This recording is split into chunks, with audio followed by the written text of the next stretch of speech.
Hello students, welcome back in Prism tutorials. Today we will start the next point in chapter number 1, rotation dynamics, and that point is known as parallel axis theorem. So today's title is parallel axis theorem. Parallel axis theorem. Okay. आता parallel axis theorem हा आपण का study करायचा, बरोबर ना? म्हणजे आपण moment of inertia study करतोय. मोमेंट ऑफ इनर्शियाचा फॉर्म्युला काय आहे? Moment of inertia is equal to mass into square of the distance हा फॉर्म्युला आहे. हे सगळं आपण शिकलेलो आहोत. आणि मोमेंट ऑफ इनर्शिया या कन्सेप्टच्या अंडरच parallel and perpendicular axis theorem हे येतात, बरोबर का? मग आता पॅरलल ॲक्सिस थेरमचा यूज काय आहे? जर आपल्याला माहितीच आहे, कोणतीही जर आपण बॉडी घेतली, कोणत्याही शेपची बॉडी जर आपण घेतली, तर प्रत्येक बॉडीमध्ये एक पॉइंट असतो, त्याला आपण काय म्हणतो? सेंटर ऑफ मास. समजा मी एक आर्बिट्ररी शेपची एक रिजिड बॉडी कन्सिडर केलेली आहे. ही एक रिजिड बॉडी आहे. या बॉडीमध्ये बरेच पार्टिकल्स आहेत, पण प्रत्येक पार्टिकलचं मास एका कोणत्यातरी पॉइंटला काय होतोय? कॉन्सन्ट्रेट झालेलं आहे, आणि त्याच पॉइंटला आपण काय म्हणतो? सेंटर ऑफ मास. प्रत्येक बॉडीचा एक काय असतो म्हणून सेंटर ऑफ मास हा पॉइंट असतोच. ओके, समजा आपण काय घेतलो? एक रिंग घेतली. एक रिंग आहे, बरोबर का? आता या रिंगचा सेंटर ऑफ मास कुठे असणार आहे? इथं, बरोबर का? या सेंटर ऑफ मास मधून हा ऍक्सिस मी ड्रॉ केला, बरोबर? या ऍक्सिसच्या भोवती जर काही रिंग रोटेट होत असेल, तर इथं जो मोमेंट ऑफ इनर्शिया असणार आहे, त्या मोमेंट ऑफ इनर्शियाला आपण काय म्हणायचं आहे? IC. IC is the moment of inertia of a ring which is rotates about the axis which is passing through its center of mass. बरोबर का? कोणत्याही शेपची बॉडी घ्या, रिंग घेतली आपण, किंवा इथे काय करूया आपण? एक डिस्क घेऊया.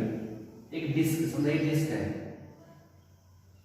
एक डिस्क जर असेल, तर या डिस्कला आपण काढून एक पॉइंट असतो, त्याला आपण काय म्हणणार? Centre of mass.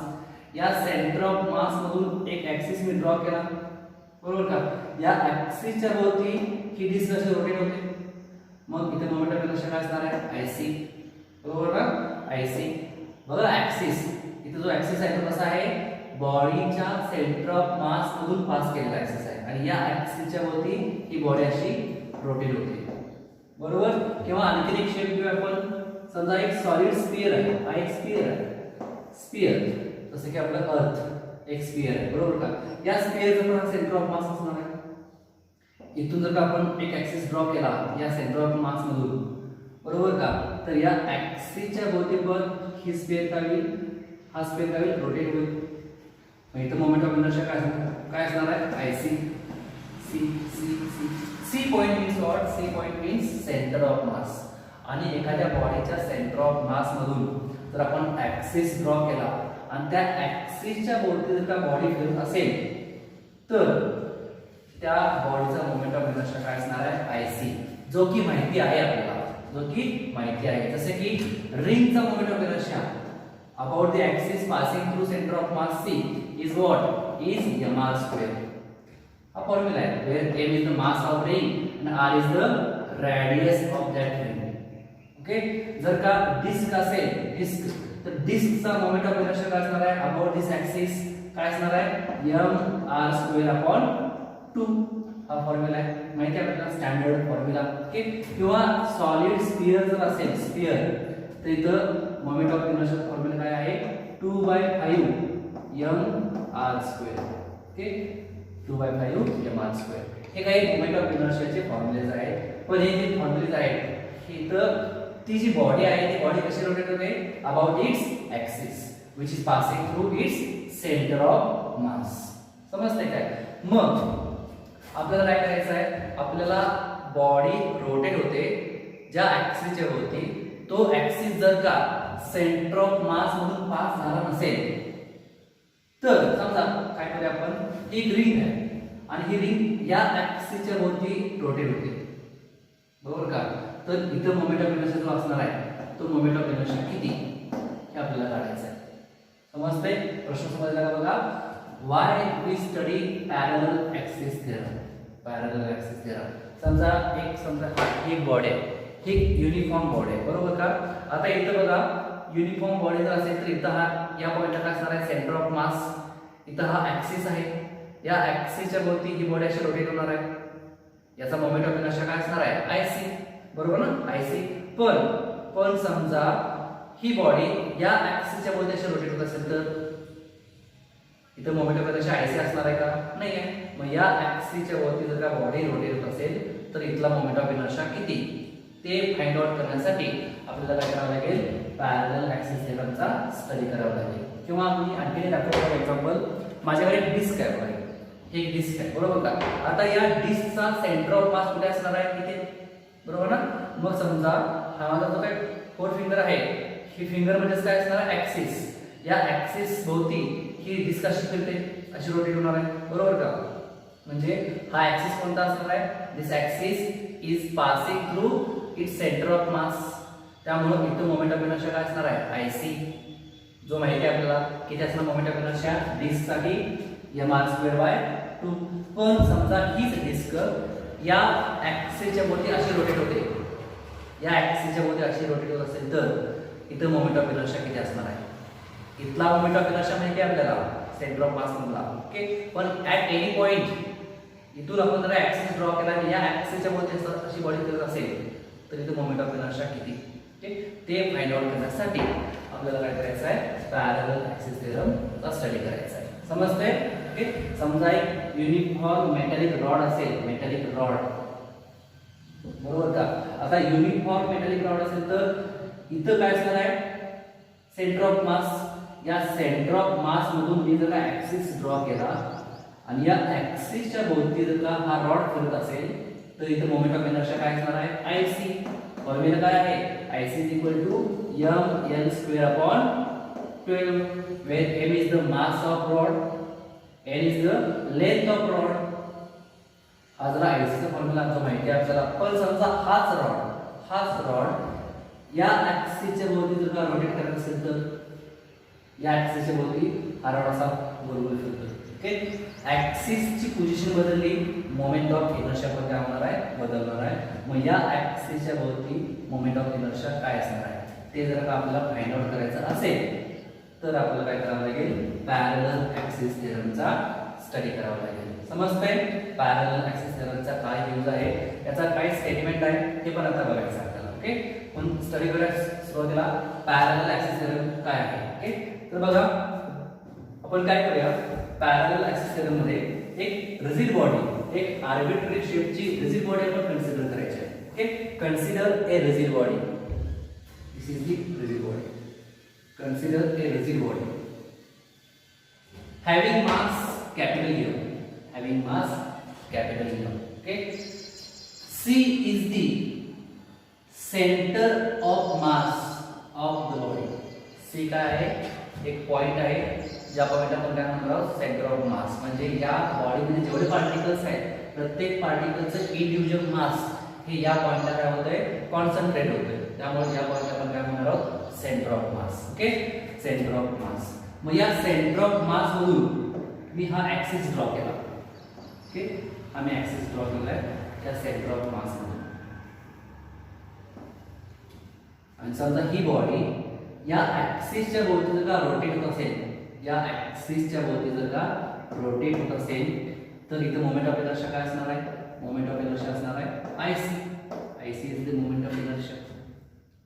समजतंय. IC is the moment of inertia. Body rotates with angular velocity omega. Okay, suppose any point O in the body, हा एक पॉइंट आहे त्याला आपण म्हणूया O पॉइंट, आणि ही बॉडी या ऍक्सिसच्या भोवती नाही तर या ऍक्सिसच्या भोवती रोटेट होत असेल तर इथं मोमेंट ऑफ इनर्शिया किती असणार आहे तो आपल्याला फाइंड आउट करायचा आहे. म्हणजे इथे मी काय करतोय, हा एक ऍक्सिस ड्रॉ करतोय. ओके, ऍक्सिस ड्रॉ करतोय मी.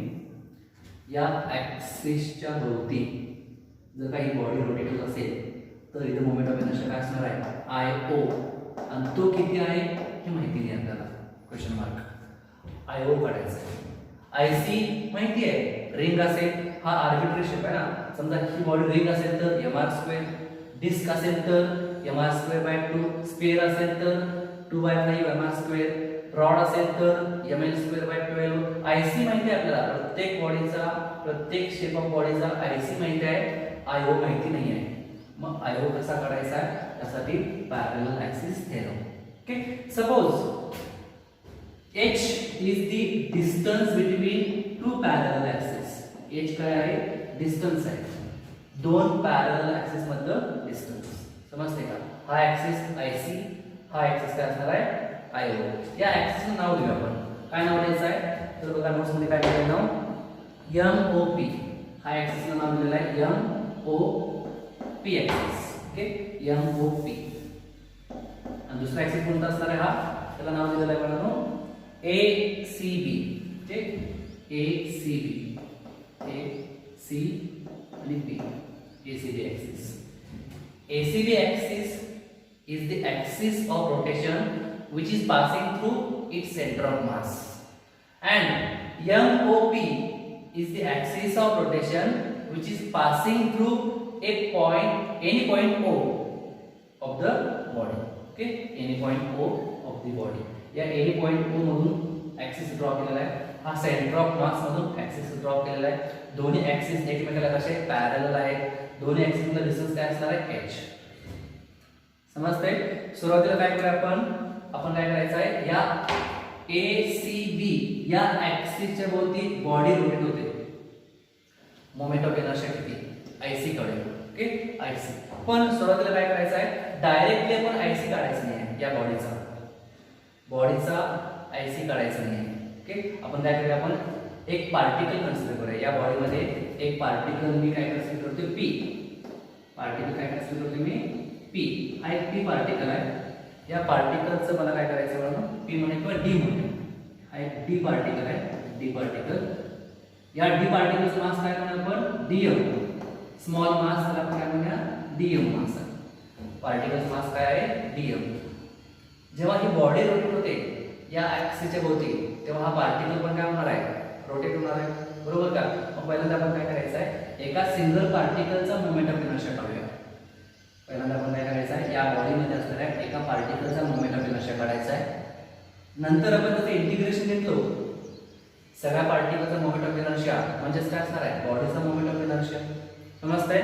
आपण आता काय करायचं आहे, पहिल्यांदा या पार्टिकलचा मोमेंट ऑफ इनर्शिया काढायचा आहे. ओके, मग कसं काढायचं मोमेंट ऑफ इनर्शिया, त्यासाठी बघा थोडीशी अरेंजमेंट आहे, थोडीशी अरेंजमेंट मॅथमॅटिकल जिओमेट्री. काय करतो मी आता, इथं ओसी पॉइंट जॉईन करतो मी. बरोबर का? ओसी पॉइंट मी जॉईन करतोय. हा सेंटर ऑफ मास आहे, हा एंड पॉइंट O आहे. बरोबर का? जर का बॉडी या ऍक्सिसच्या भोवती रोटेट होत असेल तर पार्टिकल हा आहे, या पार्टिकलचं या ऍक्सिस पर्यंत परपेंडिक्युलर डिस्टन्स किती असणार आहे, हे असणार DC. ओके, DC काय असणार आहे, ऍक्सिसचं distance. Particle and axis of rotation याच्यामध्ये डिस्टन्स आहे DC. बरोबर का? म्हणजे हा पार्टिकल या ऍक्सिसच्या भोवती रोटेट होतोय. मग त्या पार्टिकलचा मोमेंट ऑफ इनर्शिया काय असणार आहे, काय असणार आहे मानो. आता मोमेंट ऑफ इनर्शिया कुठल्या ऍक्सिस भोवती असणार आहे, या आयसी. बरोबर का? पण कुणाचा, बॉडीचा नाही आहे. बॉडीचा मोमेंट ऑफ इनर्शिया आयसी. बॉडीमध्ये असणार आहे एका सिंगल पार्टिकलचा मोमेंट ऑफ इनर्शिया काय असणार आहे, स्मॉल असणार आहे. स्मॉल मोमेंट ऑफ इनर्शिया आपण काय म्हणूया, DIC. काय म्हणायचं आपण, DIC. समजते काय? x काय असणार आहे, डिस्टन्स. dx म्हणजेच काय, स्मॉल डिस्टन्स. t काय असणार आहे, टाइम. dt काय बोलतो बद्दल, स्मॉल टाइम. बरोबर ना? तसंच IC is the moment of inertia. DIC म्हणजेच काय, moment of inertia of a particle. पार्टिकलचा मोमेंट ऑफ इनर्शिया. सुरुवातीला आपण या पार्टिकलचा मोमेंट ऑफ इनर्शिया काढायचा आहे, नंतर इंटिग्रेशन घेऊया, बॉडीचा मोमेंट ऑफ इनर्शिया मिळेल. ओके, सो पार्टिकल जो आहे डी पार्टिकल, त्या डी पार्टिकलचा मोमेंट ऑफ इनर्शिया कसा काढायचा आहे, तर फॉर्म्युला काय म्हणतो मोमेंट ऑफ इनर्शियाचा. मोमेंट ऑफ इनर्शिया म्हणजेच काय, मास इनटू डिस्टन्स स्क्वेअर. हा फॉर्म्युला पुट करा. पार्टिकलचा मोमेंट ऑफ इनर्शिया काढायचा आहे, पार्टिकलचा मास, त्या पार्टिकलचा मास काय असणार आहे, dm. Small particle small mass दिलेलं होतं, dm लिहितो. आणि त्या पार्टिकल पासून ऍक्सिस ऑफ रोटेशन पर्यंत डिस्टन्स किती आहे, dc. ओके, मी त्याला लिहितो इनटू dc आणि डिस्टन्सचा स्क्वेअर आहे म्हणजे काय करतो, dc स्क्वेअर करतो. समजतंय? हा झाला moment of inertia of a particle. असे बरेच पार्टिकल्स आहेत, प्रत्येक पार्टिकलचा small small small moment of inertia. Okay, आपल्याला काय करायचं आहे? टोटल मोमेंट ऑफ इनर्शिया काढायचा आहे, टोटल बॉडीचा moment of inertia of a rotating body. काय असणार आहे मग? काय करायचं? इंटिग्रेशन घ्यायचं, integration of D I C, बरोबर का? वेगळं पण काय केलं? Integration of dm into dc square. आता integration of small moment of inertia म्हणजे काय असणार आहे? Total moment of inertia ic is equal to हे ॲज ठेवा आपण integration of dm dc square, dm dc square called equation number 1. Equation number 1 म्हणायचं आहे. समजतंय का? बघा काय करू आपण. पहिल्यांदा ऍक्सिस ACB कन्सिडर केला. या ACB ऍक्सिस मधून ऍक्सिसच्या भोवती ही बॉडी रोटेट होते. मग बॉडी मध्ये असणारा हा पार्टिकल D आहे ना, हा D पार्टिकल पण काय होणार आहे? रोटेट होणार किंवा सर्क्युलेट होणार आहे. म्हणजे आपण मग या बॉडीचा मोमेंट ऑफ इनर्शिया काढला पहिल्यांदा. बॉडीचा मोमेंट ऑफ इनर्शिया काय असणार आहे? DIC is equal to dm into dc square. Moment of inertia याचे इंटिग्रेशन घेतलं आपण, इंटिग्रेशन ऑफ DIC म्हणजे काय असणार? Total moment of inertia IC of a body. हा फॉर्म्युला मिळेल तुम्हाला. This is the equation number 1. Okay, IC. Similarly आता आपण काय करूया? आता आपण काय करायचं आहे? तर ही जी बॉडी आहे, ही बॉडी या ACB ऍक्सिसच्या भोवती नसेल तर या MOP ऍक्सिसच्या भोवती रोटेट होते. जर ही बॉडी MOP ऍक्सिसच्या भोवती जर का रोटेट होत असेल तर इथला मोमेंट ऑफ इनर्शिया काय असणार आहे? IO. काय असणार आहे? IO. मग आता IO काढायचा. ओके, जसं आपण IC काढला तसं IO काढायचं आहे. मग सुरुवातीला काय करूया आपण? या ऍक्सिसच्या भोवती बॉडीचा मोमेंट ऑफ इनर्शिया काढायच्या आधी आपण या ऍक्सिसच्या भोवती या पार्टिकलचा मोमेंट ऑफ इनर्शिया काढूया. कळते? मग या ऍक्सिसच्या भोवती जर का हा पार्टिकल रोटेट होत असेल तर या पार्टिकलचं मास काय म्हटलेलं आहे आपण? dm. आणि या पार्टिकलचं या ऍक्सिस पर्यंत डिस्टन्स काय असणार आहे? या ऍक्सिस पर्यंत डिस्टन्स असणार आहे do. कळते का? dm into do square. समजतंय? म्हणजे इथे काय करतोय आपण आता? IO ऍक्सिस आहे, त्या IO ऍक्सिसच्या भोवती जर का पार्टिकल रोटेट होत असेल, D पार्टिकल रोटेट होत असेल तर तिथं मोमेंट ऑफ इनर्शिया काय असणार आहे? DIO. कळते का? या पार्टिकलचा moment of inertia about this axis is small moment of inertia called as DIO. Okay, is equal to काय बरोबर? मग is equal to particles mass काय आहे? dm. Particles mass dm. Okay, पुढे इनटू डिस्टन्स किती आहे? do square into do square, dm into do square.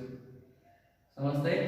हे झालं एका पार्टिकलचा moment of inertia. Now the total moment of inertia of whole body is nothing but what? Integration of di0.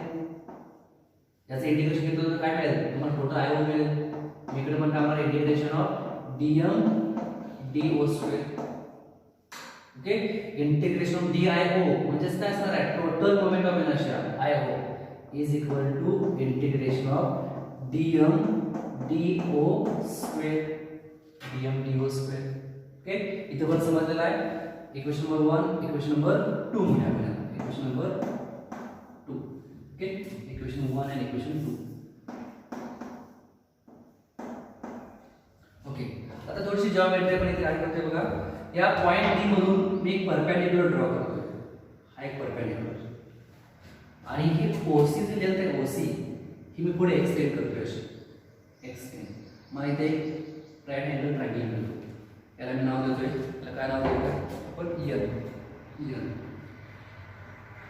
Okay, हे आपण एक extra arrangement केलेली आहे. हा पॉइंट इथे पुढे एक्सटेंड केला. हा एक परपेंडिक्युलर टाकला वर्टिकल. इथे आपल्याला एक ट्रायंगल मिळाला, राईट अँगल ट्रायंगल DNC. हा ट्रायंगल मिळाला, बरोबर? मग इथं बघा आता हाच फॉर्म्युला, हे जे इक्वेशन 2 आहे मी पुढे एक्सटेंड करतोय आहे तसंच.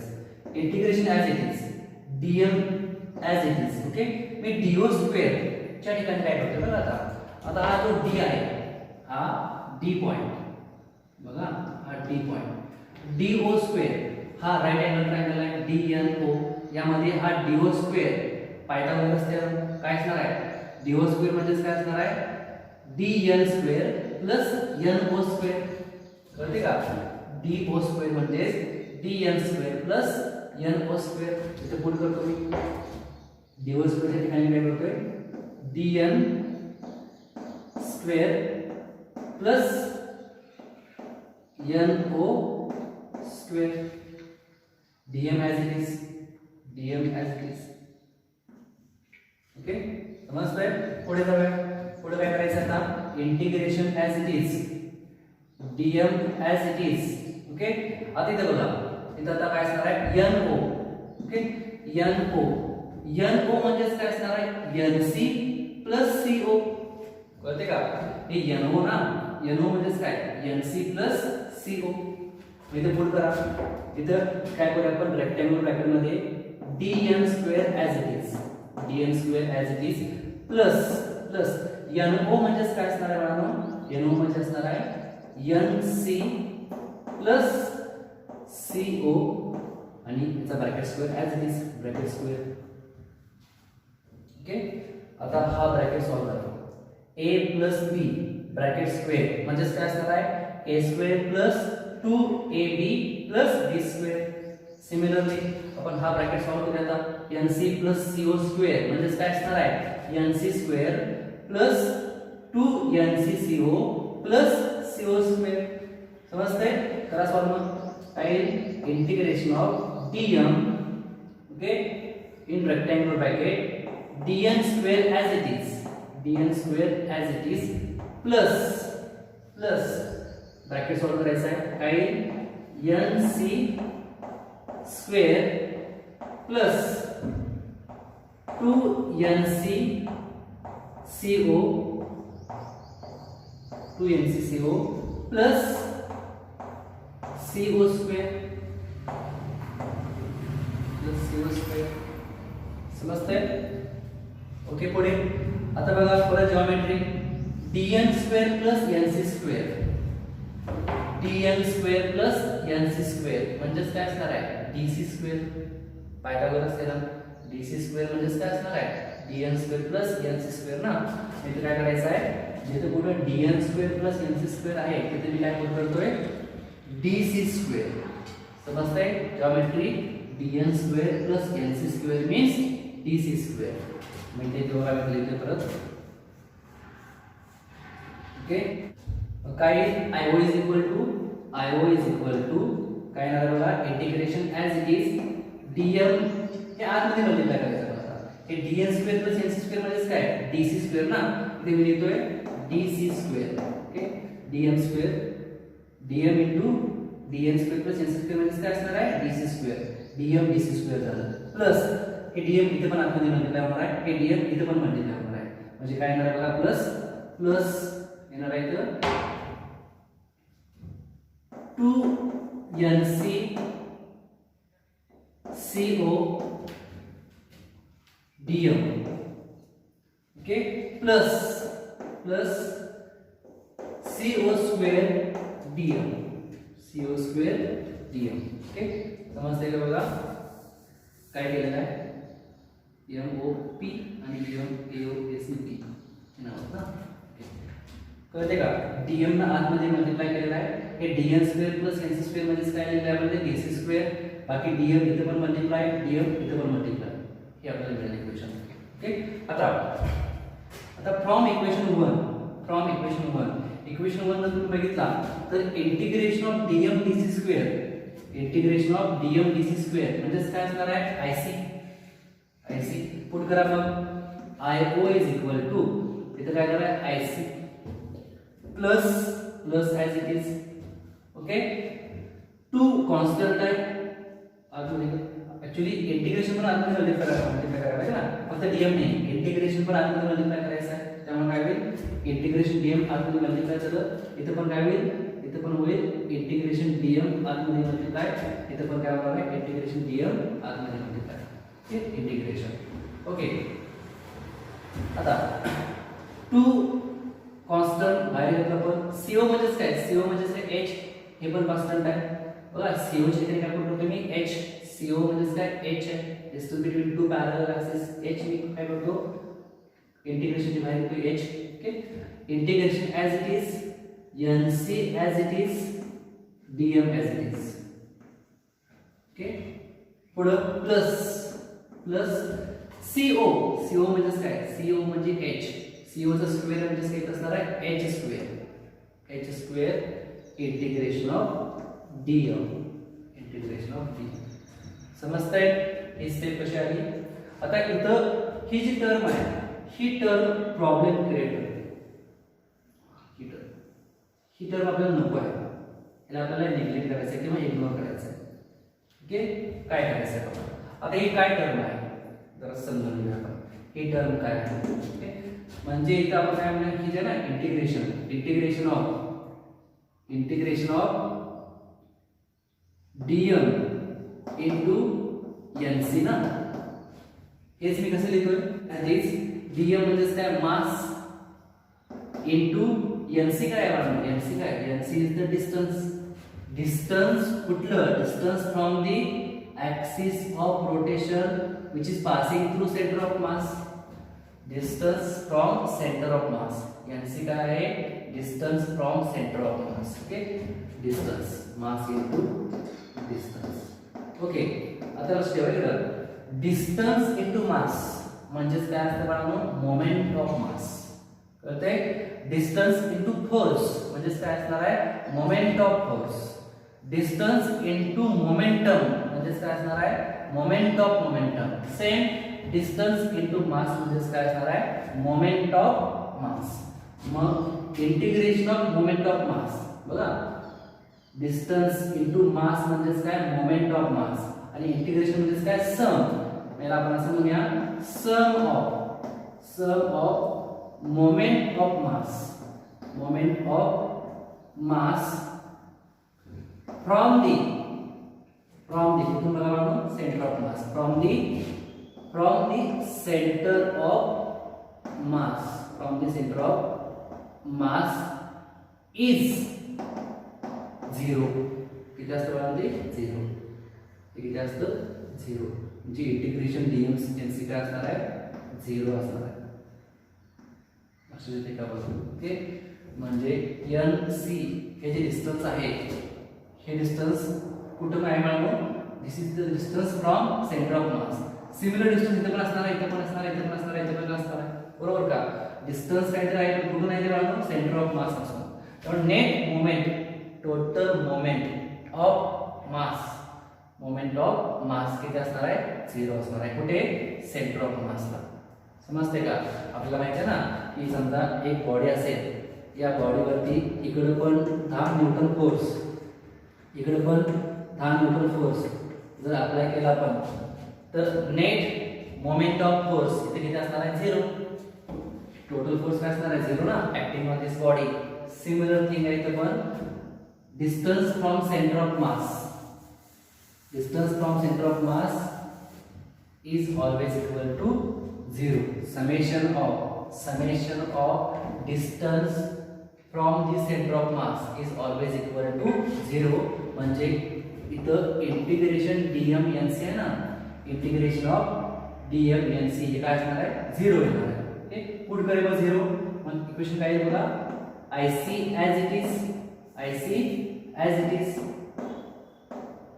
plus as it is the 2h into 0 होऊन जाईल, म्हणजे पूर्ण टर्म 0 झाली. काय झालं, प्लस h स्क्वेअर आणि इंटिग्रेशन ऑफ DM म्हणजेच काय, DM is a small mass of the particle, त्याचं इंटिग्रेशन म्हणजे प्रत्येक पार्टिकलचा मासची बेरीज ना, म्हणजेच काय असणार आहे, total mass of the body. म्हणजे इंटिग्रेशन ऑफ DM म्हणजेच काय, total mass of rotating body.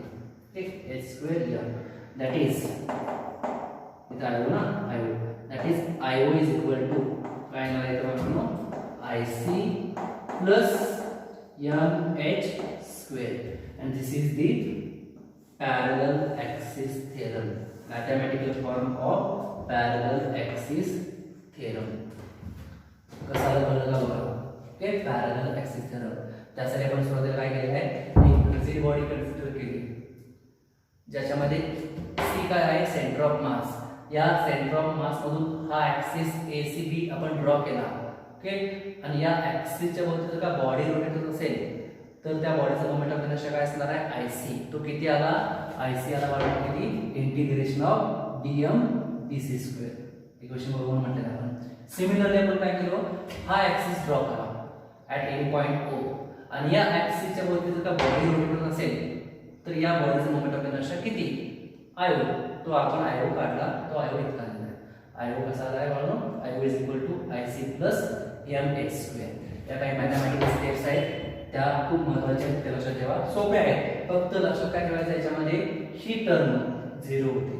0 का होतं समजते का बघा. ही टर्म काय आहे बाळांनो, this term is nothing but sum of moment of mass about the center of mass is always equal to 0, and this is the mathematical statement of parallel axis theorem.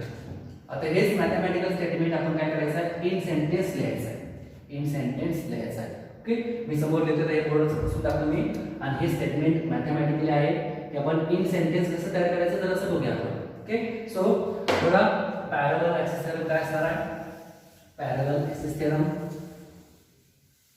Okay,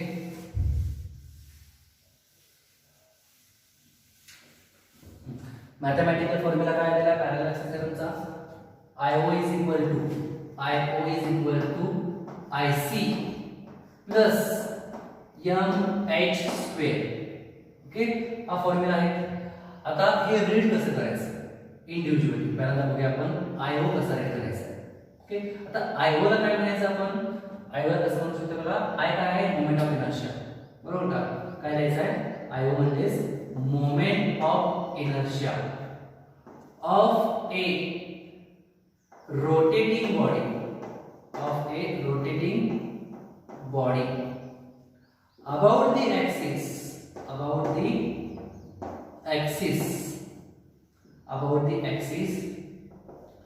which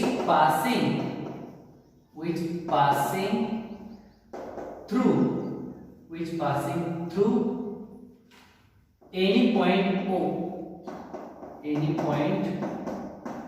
O of the body. बघा याचा फुल form IO म्हणजे काय, IO म्हणजे moment of inertia of a rotating body about the axis which passing through any point O. म्हणजे हा axis any point O मधून pass झालेला आहे, या ऍक्सिसच्या भोवती बॉडी फिरते, मोमेंट ऑफ इनर्शिया काय असणार आहे, IO. Okay, same. आता इथे IC कशात, IC ला कसं रीड करायचं आपण, IC. ओके, काय करायचं, सेम लिहायचं. तर फक्त इथे काय येणार आहे, about the axis which passing through its centre of मास. इथे फक्त काय येणार आहे, इट्स सेंटर ऑफ मास. हा IC काय आहे, सेंटर ऑफ मास पासून पास झाला ना, तर इथे काय म्हणूया आपण, IC is the moment of inertia of a rotating body about the axis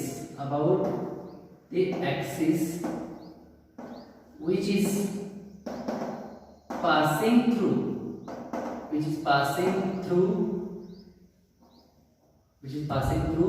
its center of mass.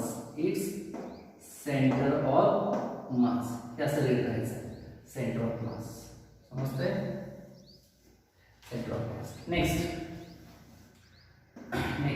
M आपण काय म्हणायचं आहे, mass of the rotating body. आणि h कसं रीड करायचं आपण, h means what, h means distance between two parallel axis. बरोबर का. इथं काय h नाही, इथं काय आहे, h² आहे. हे कसं रीड करायचं आहे, square of the distance between two parallel axis.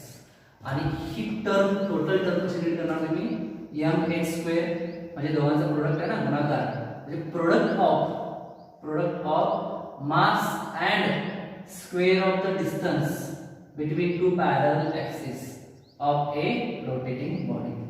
समजते कसं रीड करायचं आहे. या पद्धतीनं हा मॅथमॅटिकल फॉर्म्युला आहे, हे आपण इन सेंटेन्स स्टेटमेंट लिहायचं आहे. ओके, तर मी स्टेटमेंट लिहितो बघा, येतं का खाली statement, very important. Okay, statement of parallel axis theorem, statement of parallel axis theorem. काय स्टेटमेंट आहे तर बघा मी लिहितो. पहिल्यांदा लेफ्ट साइड आयओ लिहायचं, हे सगळं लिहायचं. परत लिहितो बघा मी आयओ काय असणार आहे, the moment of inertia, the moment of inertia of a rotating body, rotating body about the axis, about the axis, about the axis which passing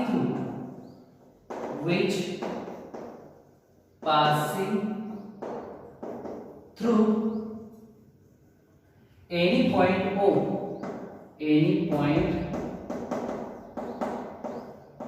O is equal to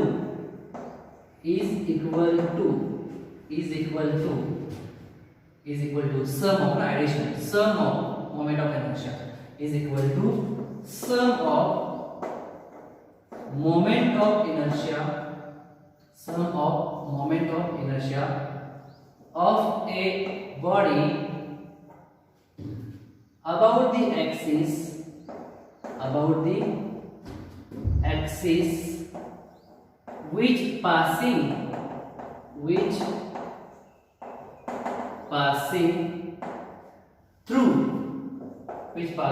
through its center of mass,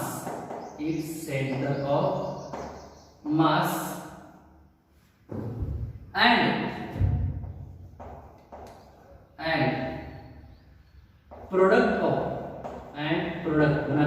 product of mass and h square means that square of distance, mass and square of distance between two parallel axes of a body. This is the statement of parallel axis theorem. समजते का बघा, हे खूप मोठं वाटतं आपल्याला, लेंदी वाटतं, पण अवघड नाही आहे. हा फॉर्म मॅथमॅटिकल फॉर्म लक्षात ठेवा. काय आहे मागून प्रतिनिधित्व इथं IO is equal to IC plus mh square, IO is equal to IC plus mh square. याच्यावरून स्टेटमेंट तयार करायचं.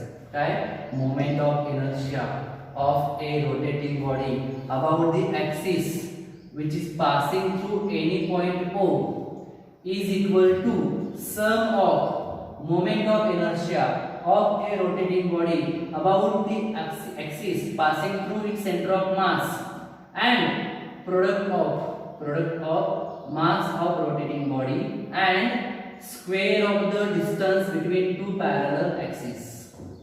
This is the statement of parallel axis theorem. समजतंय? इथे आपण थांबूया. याच्या पुढच्या लेक्चरमध्ये आपण याचा पुढचा पार्ट म्हणजे परपेंडिक्युलर ॲक्सिस थेरम आपण स्टडी करायचा आहे. थँक्यू.